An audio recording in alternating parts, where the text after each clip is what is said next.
You've heard of first-person perspective. I have. Second-person perspective, I know you have. Third person, they all have. But what about fourth-person perspective? You've heard these terms in class or by learning about writing. First-person perspective and third-person perspective are the main forms of writing that we experience in the West. And I'd be curious if anyone can chime in below if these perspectives are the predominant methods of storytelling in other cultures as well. So let me know in the comments. But there's more than just first and third person. Of course, there's the in-between perspective, the second person perspective. And likely in looking at examples of second person perspective, it's left you feeling like it's not very useful. Almost more of a gimmick than a true method of writing. But stick around for this video as we go through examples of great books that you can read and study to learn from about each perspective and how it can be used. From first person to the mysterious fourth person. This is Writing Theory. Let's get started. Your boy got married. What exactly do we mean when we're using this word perspective? And why do each of these perspectives seemingly count up? What exactly is happening here? Who's that? Perspective. It's First person. Let's first start with first person perspective. I've heard it called the author's perspective because it allows the author to write as if they are in the story, as if they're telling their own story. First person perspective is identified by the character referring to themselves as me and I. When you're reading it, you are the character in the story. It is the closest that a reader can be to the story. Not only do we see this story through the first person character's eyes, but we experience every thought and action and reaction through the lens of our character.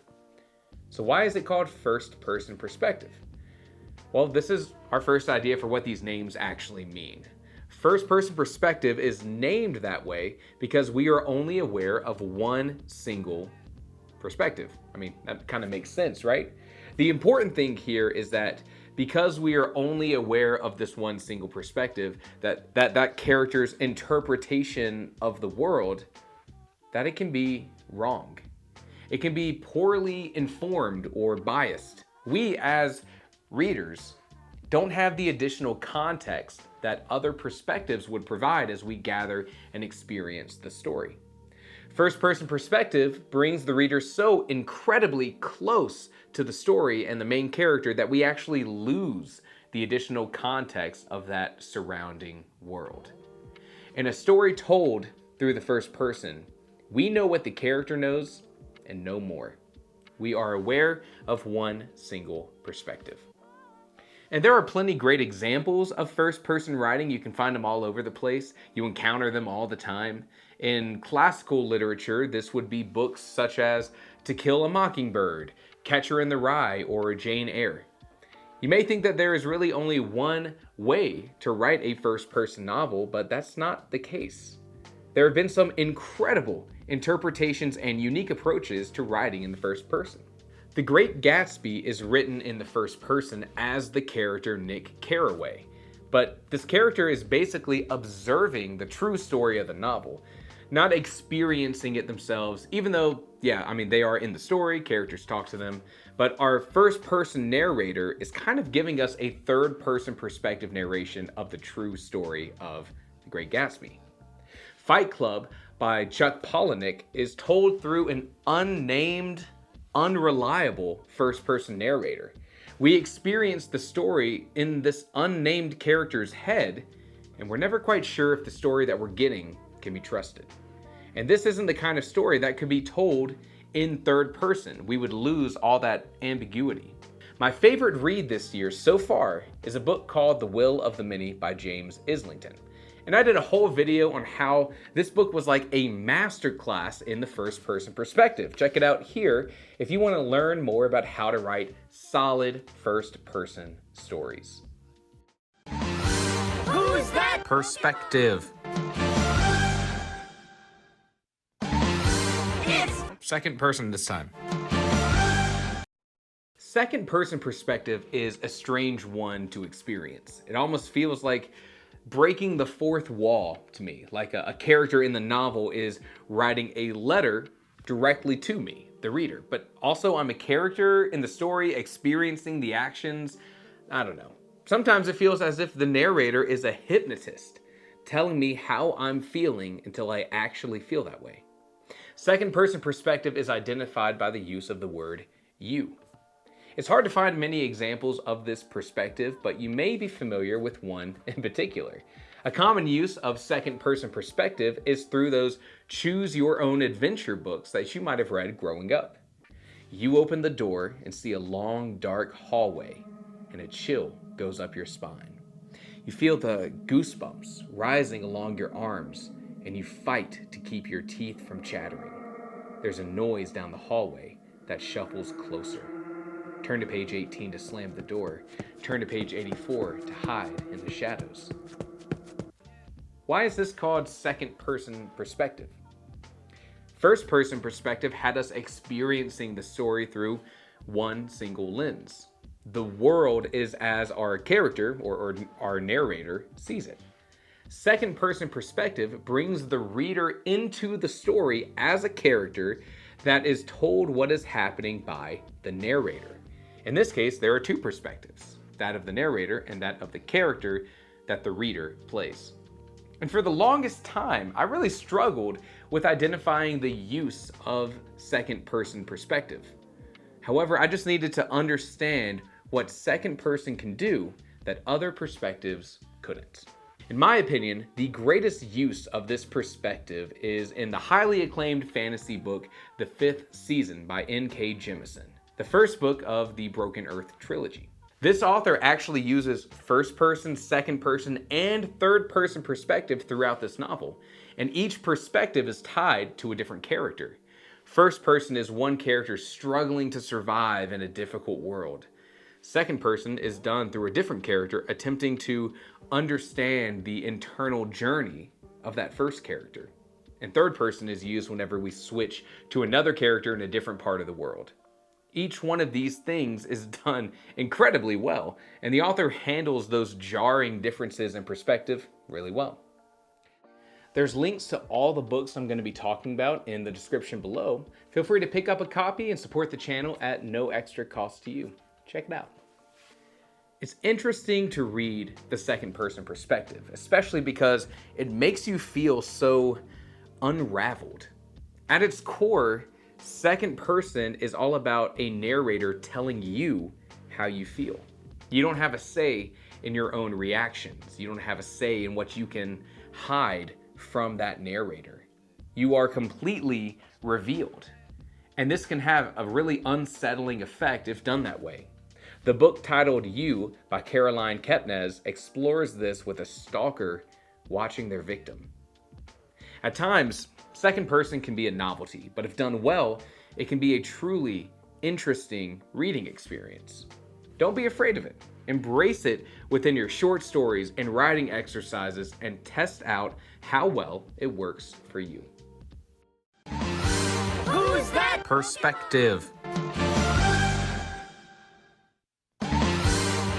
It's a third person. Third person perspective. What can I tell you that you don't already know? This is likely the most common POV within modern fiction, from kids' books to horror novels. But John Gardner, in his writing book, The Art of Fiction, makes a bold claim about third person. He says, and I quote, "The third person subjective point of view has its uses, but it also has severe limits, so that something is wrong when it becomes the dominant point of view in fiction, as it has been for years in the United States." Check out a sort of Spark Notes breakdown of all the great advice in The Art of Fiction in this video. A ton of great takeaways. Before we get to Gardner's gripes, let's understand what that third person perspective is, because this one is a little more nuanced. Now, first and second person likely have more nuance than I've presented in this video, but Third person is frequently used in multiple ways, and this means we have to break third person down into some categories. Let's start with what third person is. Generally, the third person perspective removes the reader from the story, pushes them back, and makes them more of an audience member than a character within the story. The narration of the story explains what the characters are doing, and in some cases thinking, to the reader. And instead of participating in the story like in first person or second person, now the reader is watching the story. Third person is identified by not using the words I or we or you in the narration, but only referring to the characters by their names or the words he, she, they, and so on. Over time, third person has been utilized in different ways. These different methods of using third person allow the reader more or less knowledge about what is going on within the character's inner thoughts. Quick disclaimer, I've seen these third person perspectives named so many different things, so don't even start in the comments. Third person omniscient is a style of third person perspective that attempts to provide as much context to the reader as possible. In these stories, the narrator is all-knowing. As the story is told, the narrator is able to understand the thoughts and the fears and the motivations of every single character. The story is told as if you're watching a movie or a play, but you're also able to hear each character's thoughts. We know what character A is planning, even if no one else in the story does. These would be books like Anna Karenina by Tolstoy. These would be books like Anna Karenina by Tolstoy or These would be books like Anna Karenina by Tolstoy or God dang. These would be books like Anna Karenina by Tolstoy or Pride and Prejudice by Jane Austen. We know how every character feels because we get to peek inside each character's head. Third person limited, or third person subjective, only allows the reader into the head of one character. We experience the story like we're watching a movie, but we get inside the head of our main character. And this has got to be the most common point of view in modern fiction, in my opinion. Each chapter of A Song of Ice and Fire by George R.R. Martin chooses one character for us to experience the story from. We're in their heads as the story moves around them. We understand their motives and their worries, but not of any of the other characters within that chapter. And when the next chapter begins, we move into another character's head and we experience the story with them. Lastly, we have third person objective. And this is when the reader is a complete observer to the story. I've also heard this mentioned as like the cinematic point of view. The reader doesn't get any of the character's thoughts or emotions unless that character just announces it out loud. And this is sort of the closest analogy to the reader being in the audience of a play or a movie. It's purely up to the reader to interpret the inner workings of each character. There are not as many books that use this perspective, but you can find a couple stories from Ernest Hemingway, like The Old Man and the Sea, that use that third person objective, or The Road by Cormac McCarthy. It's a very stylistic choice. Okay, so why does Gardner have beef with third person perspective? Well, he claims that writing in the third person removes the reader from the emotional core of the story. We aren't in a character's head as they struggle to deal with the loss of a loved one. We're just watching them from the outside deal with that struggle. He claims that it thrives on intimacy and something like gossip. It peeks through a keyhole, never walks through an open field. And he also says about third person objective that the result is an ice-cold camera's eye recording. We see events, hear dialogue, observe the setting, and make guesses about what those characters are thinking. And he has a point there. It is undeniable that the closer a reader is to the story, the more easily that they're able to connect with the characters. It's easier to root for a character when you're exposed to their internal processes, their fears and their loves and their losses, but it's not impossible to do it with the third person. Who's that? Perspective. It's What the heck is fourth person? here we are. We did it. We made it to fourth person perspective. Let me blow your mind. Learning about fourth person perspective after only knowing the first three is like trying to wrap your head around the fourth dimension. It seems almost like impossible, but some smart people have been able to do it. The fourth person perspective is the inclusion of the many in your perspectives. In all the other perspectives, we've always been a single character or experiencing the thoughts of a single character at a time. Fourth person is a story told through a collective narrator, a story told through a connected group. Now, this is some nearly uncharted territory, but it's really interesting, so bear with me. The fourth person is identified by the words we, ours, one, oneself. It presents the story as experienced by an involved collective. Like second person, fourth person can include the reader in the group that the story is presented through. There is one really cool example that I want to show you. Weightless by Sarah Bannon is a young adult story about small towns and teenage bullying that is told through this fourth person narration style. It's the story of Caroline Lessing, who moves to small town Adamsville, Alabama, and she's initially welcomed into the school and accepted as a well-liked, popular girl. As the book goes on, the other students turn on her, targeting and bullying her. And the story, told through this fourth person perspective, we feel the heat of Alabama weather. We cheer at the pep rallies of the high school. We turn on Caroline, and we see the ramifications. We didn't stop it. And this may be the best way to showcase this idea of what fourth person can do.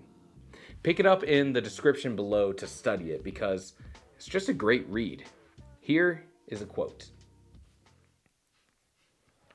We shifted on the bleachers, wiped the sweats from the backs of our necks, let out breaths that lifted our bangs from our faces. We tried to cool down however we could. We looked out at the field in front of us. We sat in front of the 50-yard line, straight down the middle, and we said that we had never seen the field looking so green, so polished, the white lines sharper than anything in HD. In the center, the letters AHS and a bear, our mascot, our hero. We looked across the field to the other set of bleachers, to the band playing away, and a sea of black and orange. And then beyond the bleachers, you could see a couple of telephone poles, the parking lot, half a dozen pine trees, an empty pink sky. It looked like our football field had been dropped in the middle of a wasteland. That's how little you could see beyond it, the bleachers, the parking lot. Lauren Brink turned to us. I may actually die from this heat. This might actually be like how I go. We laughed, and Nicole pulled up her t-shirt to her face, wiping the sweat. I'm literally sweating buckets. Literally. You can see something interesting here. Fourth person, working in this weird collective way, still brings the reader into the story. The reader still feels like they are part of the action. They're a participant. We feel the heat of that Alabama summer. We are in the scene, a collective abstract cloud of personalities. And I personally think that this could be a really effective manner of writing a story. As a science fiction and fantasy writer, I'm immediately drawn to a story of a small town isolated from the world but visited by an outsider. And beneath the town, a web of tendrils extend from a hive mind as they control every seemingly normal person that our outsiders interact with. And we are one of those hive mind, and we don't want them to escape. Let me know what you think of these perspectives below. Did you learn anything new? Was I blatantly wrong about something? We always have great conversations below, and I would love for you to join in. If you like videos like this, breaking down stories, building the skills to become a stronger writer, then like this video and subscribe for more. And as always, thank you for watching.